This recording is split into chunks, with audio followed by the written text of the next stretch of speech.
Estamos de regreso aquí con Carla Lara, coach profesional y bueno, certificada. ¿Qué se necesita para ser coach, Carla? ¿Cuál es el proceso para certificarte? Ok, bueno, lo primero que tienes que hacer es realmente tener una convicción absoluta por ayudar a las personas. Esa es la primera característica que debe tener un coach. Vocación de servicio. Sí, realmente, porque, claro, la verdad es que viene todo un proceso de evangelización cuando eres coach. Tienes que realmente comprometerte, es una disciplina que nunca terminas de estudiar, a pesar de que termines con los procesos de certificación para convertirte en coach.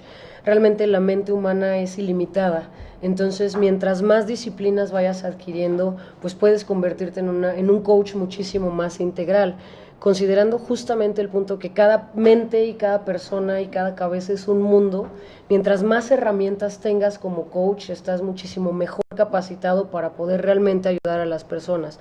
¿Cuál es el procedimiento? Existen diversas formas de certificarte. En lo personal, yo realicé una certificación como practitioner en programación neurolingüística, luego una certificación como master, luego hice entrenamiento como trainer. Y después, actualmente estoy en proceso de certificación como intervencionista estratégico, ¿no? Después, bueno, hice certificaciones en hipnosis. Vaya, empecé a sumar a toda esta cartera o a toda esta caja de herramientas todas las herramientas posibles para realmente cuando estoy frente a una persona saber si a lo mejor solamente va a ser con programación neurolingüística, si a lo mejor esa persona necesita un poco de hipnosis, si a lo mejor esa persona necesita solamente un poco de motivación. Depende de muchísimas cosas y depende realmente de cuál sea la persona que tú tengas enfrente. Entonces, ¿cuántos años llevas preparándote? Pues en realidad es que empecé ya con todo el tema de lecturas y a empezarme a empapar de todo esto hace aproximadamente 2 o 3 años.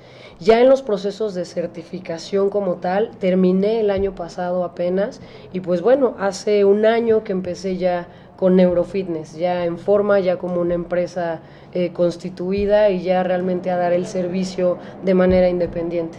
Bien, ¿tienes la cifra aproximada de cuántos coaches existen en la Ciudad de México? No, en realidad no, y ese es un tema súper importante, porque muchísimas personas en este momento toman un curso de un fin de semana en programación neurolingüística y se ponen y se certifican a sí mismos como coaches, y eso realmente puede ser peligroso.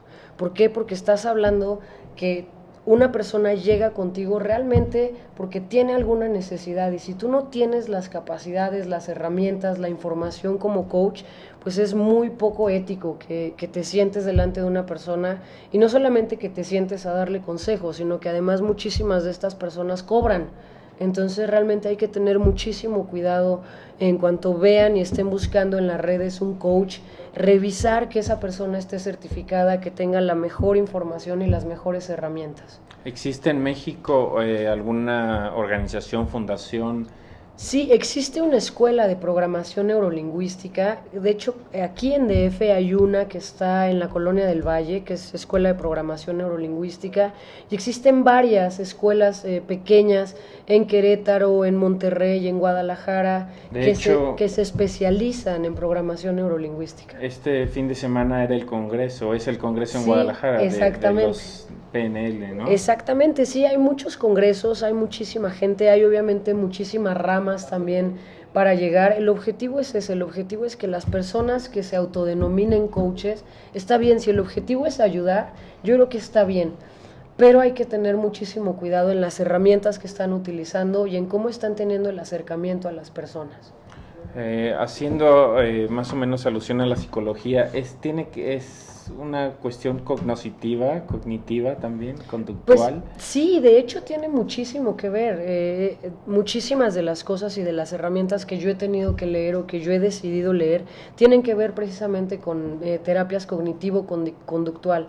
Justamente por eso, porque al final la psicología nos da una base y nos da herramientas muy puntuales de cómo funciona la mente humana. Entonces es muy interesante interesante para un coach saber esa información, tener esas herramientas para que, te repito, en la medida en la que estés con una persona, sepas identificar ciertos patrones de conducta, sepas ver cuáles son los patrones en sus palabras, cómo se están comunicando, y entonces ya diseñas una estrategia muchísimo más contundente. Entonces, claro, la psicología finalmente es una disciplina, es una herramienta, es un área del conocimiento que lleva además muchísimo tiempo tratando de encontrar los enigmas dentro de la mente humana, y yo creo que para eso nos va a llevar todavía muchísimo tiempo. En realidad es que la mente humana a mí me fascina, me intriga todo el tiempo, y yo creo que esa ha sido también una de las cosas que me ha llevado al punto en el que estoy, que cuando estoy con una persona, más que otra cosa, mi idea siempre es cuáles son las conductas que lo están llevando a tener ese comportamiento, y entonces empiezo con todo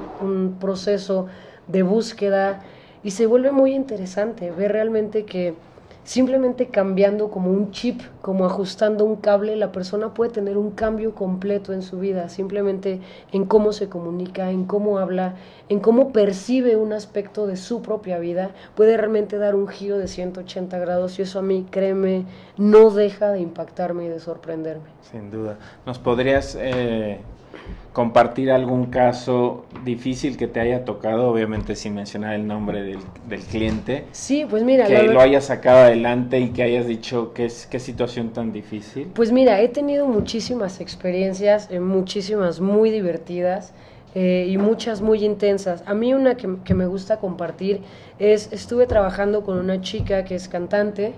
Y bueno, ella tenía una situación, había cantado ya muchísimas veces antes ante muchísimas personas, y ella disfrutaba mucho ese momento.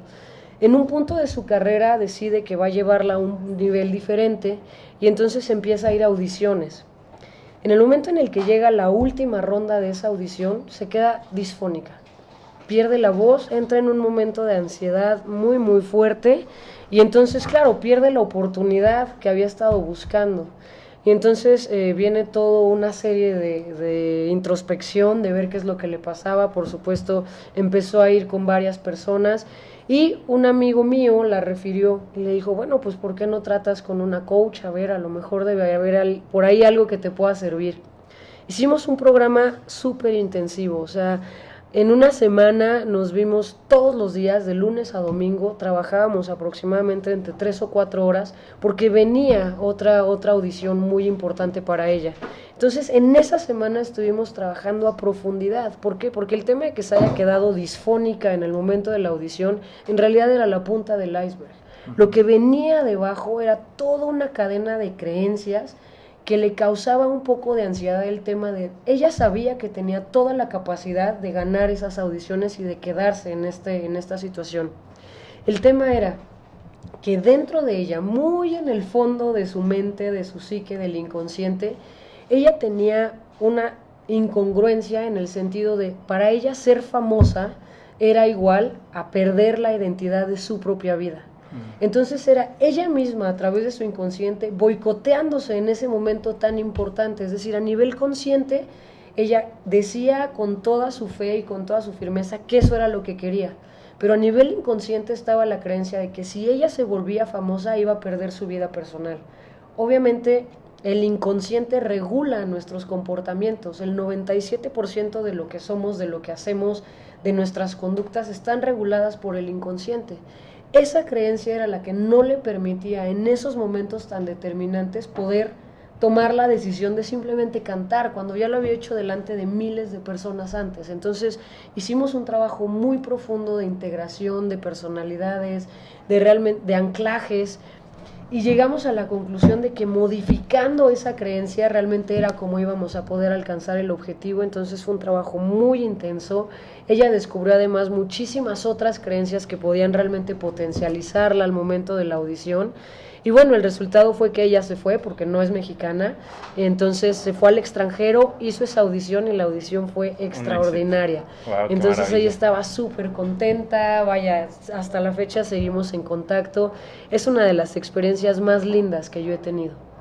¿Cómo antes sí se podía enfrentar ante un público masivo y después descubrió que no? Exactamente. Y el Ahí tema... fue tu trabajo, ahí fue desencadenar Sí, esa situación. apretar ese cable que estaba ahí, ¿no? En realidad es que ella no se había dado cuenta que estaba cómoda cantando ante 1000 personas, pero ya el hecho de ir a esa audición y tener ese acercamiento le iba a permitir tener un boom en su carrera, y entonces ya no iba a ser que solamente se presentara en conciertos. Ella canta en Ibiza, entonces ya no iba a ser solamente que cantara ahí, sino que ya iba a ser una persona reconocida. Y entonces en ese momento fue cuando vino toda esta crisis que ni siquiera ella se esperaba y que ella jamás hubiera descubierto si no es porque entramos en un trabajo muy profundo, muy intenso de autoconocimiento. En realidad es que yo creo que una de las bases de los programas que yo manejo o hacia donde yo empujo a las personas que vienen conmigo es a que se conozcan. Esta palabra del reconocimiento de ti mismo a mí me parece fundamental, porque en la medida en la que tú sepas de qué eres capaz realmente, y fíjate una cosa, en la vida todos tenemos evidencia de haber tenido éxito. En algún punto de nuestra vida hemos tenido éxito. Sin embargo, es conforme vamos creciendo y conforme vamos metiéndonos a vicios y a ideas que nos vamos alejando de ese potencial. Pero de entrada, una de las cosas que yo siempre comparto es que cada una de las personas que llegan conmigo ya tienen dentro de ellas todas las herramientas. Mi trabajo solamente es hacer limpieza y recordarles que vale muchísimo la pena ser como niños. Los niños son grandes maestros de programación neurolingüística. Perfecto. Pues vamos de nuevo a otra Claro pausa. que sí, claro que sí. Seguimos comentando con Carla Lara. No le cambien, seguimos aquí en la entrevista con Murphy.